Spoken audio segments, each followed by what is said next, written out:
Good morning, everyone. Welcome back. I hope you all are fit and healthy.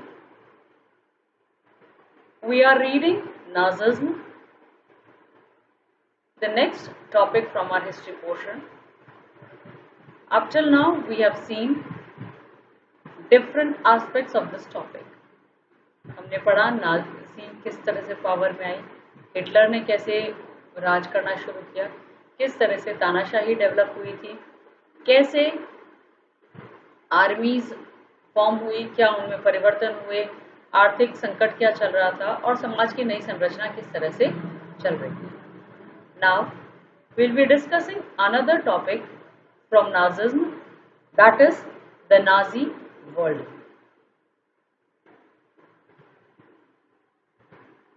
The crimes that Nazis committed were linked to a system of belief and a set of practices.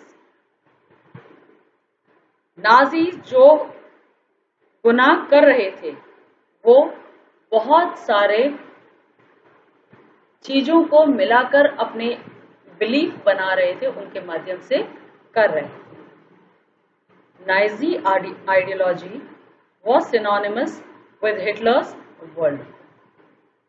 Nazi ideology जो थी वो Hitler किस तरह से संसार को देखता है इस पर आश्रित थी. According to this there was no equality between people but only a racial hierarchy. Hitler की जो मानसिकता थी उसके अनुसार समाज में इंसानों के बीच में कोई समानता नहीं थी, सिर्फ एक रेशियल हायरार्की थी. मतलब हायरार्की पिता का पुत्र के पास में साम्राज्य जाना, और रेशियल हायरार्की प्रजातियों का विकास किस तरह से होता है उसके बारे में. In this view blonde, blue eyed Nordic German Aryans were at the top while Jews were located at the lowest rung. इसके लिए उन्होंने समाज में कुछ बातें कही, और वो ये थी कि सबसे उच्च कोटि की प्रजाति है नॉर्डिक जर्मन आर्यंस, जो कि ब्लॉन्ड होते हैं, थोड़े से छोटे होते हैं, चौड़े माथे वाले होते हैं और उनकी नीली आंखें होती हैं.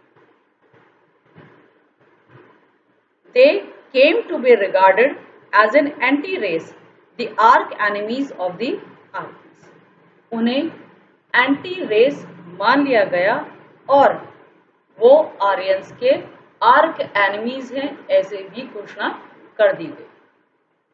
All other coloured people were placed in between depending upon their external features.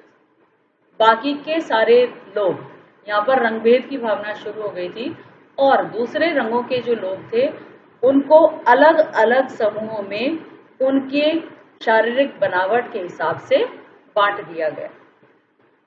Hitler's racism borrowed from thinkers like Charles Darwin and Herbert Spencer. Hitler ने जो जातिवाद की भावना को बढ़ावा दिया था उसने उसमें चार्ल्स डार्विन और हर्बर्ट स्पेंसर की कुछ बातों को भी अपनाया. Darwin was a natural scientist who tried to explain the creation of plants and animals through the concept of evaluation and natural selection. Darwin खुद एक नेचुरल साइंटिस्ट थे, प्राकृतिक वैज्ञानिक थे, और वो ये मानते थे कि जानवर या पेड़ पौधे इनका निर्माण प्रकृति के अनुसार होता है. जिस तरह से जो जीव जहां पर रहता है उसी के अनुसार वो अपने आप को ढाल सकता है या वो उन्हीं अवस्थाओं में जी सकता है, इस चीज पर वो बेस्ड था. Herbert Spencer later added the idea of survival of the fittest. Herbert Spencer ने बाद में इसके अंदर सर्वाइवल ऑफ फिटेस्ट की बात को भी मान लिया. According to this idea only those species survived on earth that could adapt themselves to changing climatic conditions. Herbert Spencer की जो पद्धति की जो बातें थी वो सिर्फ इसी पर आश्रित थी कि जो जीव वातावरण के अनुसार अपने को ढाल सकता है वही जी सकता है. We should bear in mind that Darwin never advocated human intervention in what he thought was purely natural process of selection. Darwin ने ये सारी जो बातें कही थी ये पेड़ पौधे और जानवरों को लेकर कही थी, उसने कहीं पर भी इंसान को इसके अंदर शामिल नहीं किया. However, his ideas were used by racist thinkers and politicians to justify imperial rule over conquered people. हालांकि उसके कुछ बातें दूसरों ने सही मानी. The Nazi argument was simple: strongest race would survive and weak ones would perish. Nazi सिर्फ एक ही बात कह रहे थे, वो ये थे कि जो ताकतवर प्रजाति होगी वो जीत जाएगी और कमजोर हार जाएगी या खत्म हो जाएगी. The Aryan race was finest. It had to retain its purity, become stronger and dominate the world. Aryan race सबसे सही रेस थी, उसे अपनी प्रजाति को बचाना था और उसे सबसे मजबूत अपने आप को बनाना था ताकि पूरे संसार पर वो राज कर सके. The other aspects of Hitler's ideology related to the geopolitical concept of Lebensborn or living space. Hitler की दूसरी बात इसके अंदर जो कही गई थी वो थी लेविन्स्ट्रम की पॉलिसी, जो कि लिविंग स्पेस से रिलेटेड थी.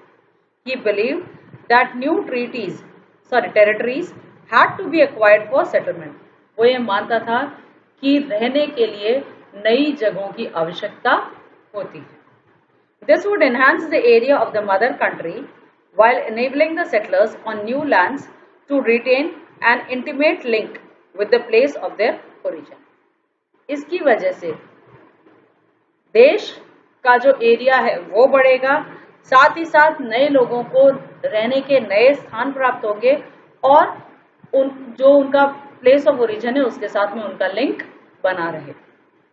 It would also enhance the material resources and powers of German nation. ये वहाँ के जितने भी मटीरियल रिसोर्सेज हैं उनको तो बढ़ाएंगे ही और साथ ही साथ जर्मन नेशन के पावर को भी बढ़ाएंगे.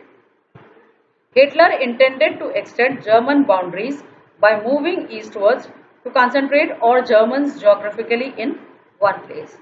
हिटलर का मकसद यही था कि जर्मन बाउंड्रीज को ईस्ट की तरफ से फैलाए ताकि जर्मन जोग्राफिकली एक ही इलाके में आकर बस जाए. Poland became the laboratory for this experimentation. और इन सारी चीजों का एक्सपेरिमेंट करने के लिए पोलैंड को अपना लिया गया. That's all for today. In this video we have discussed the Nazi worldview. I hope you have understood. Soon we are going to meet in the next video.